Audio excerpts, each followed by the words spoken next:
তো আজ আমি তৈরি করব এগ স্যুপ নুডলস আমার স্টাইলে। আমার নাক টাক বন্ধ থাকলে, ঠান্ডা লাগলে আমি যেটা বানায় খাই খুব বেশি, যে স্যুপটা, তো ওইটাই আপনাদের সাথে শেয়ার করব।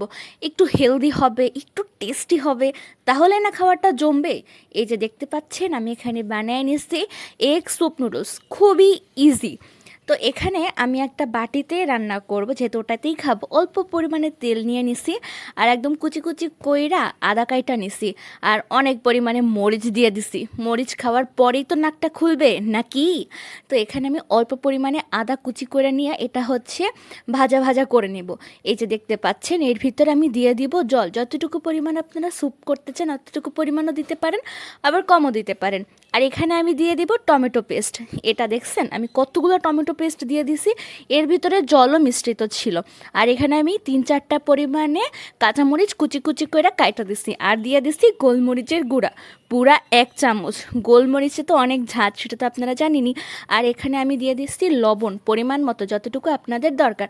আর এখানে দেখেন কত বড় আমি একটা লেবু নিয়ে নিছি। এই লেবুটা আমি পরে দিয়া চটকাইয়া তারপরে খাবো। তো এখানে আমি হচ্ছে নুডলস নিয়ে নিছি। এগুলো হচ্ছে সুন্দর কইরা, একটাও ভাঙা টাঙা দেই নাই, একটু লম্বা লম্বা থাকবে। তো এখানে দিয়ে দিছি। যেমন আমার মাথার মধ্যে কোনো কিছু সেট করতে টাইম লাগে, ঠিক তেমনই এই বাটির ভিতরে নুডলসগুলো সেট করতেও আমার ঠিক ততটা টাইমই লাগতেছে। দেখেন কত কষ্টই না হইতেছে এটার ভিতরে হাঁটতে। বাট যাই হোক, নুডলস সেদ্ধ হয়ে গেলে তো এমনিতেই ফিট হয়ে যাবে। এই যে দেখেন কত সহজে ফিট হয়ে গেছে। ঠিক তেমনই এই যে দেখছেন, ইজি রেসিপিও শেষ। আপনারা অবশ্যই লবণ চেক করে নেবেন, যেহেতু এখানে জল দেওয়া আছে। তো এখানে আমি টেস্টিং সল্ট দিয়ে দিছি। দিয়ে দেওয়ার পরে আমি এখানে একটা ডিম ভাঙ্গা কাঁচা দিয়ে দেবো। এই যে দেখেন, যেমন আমি রাগ করলে আমার রাগ একদম ব্লাস্ট হয়, ঠিক তেমন ডিমটাও ব্লাস্ট হয়ে গেছে।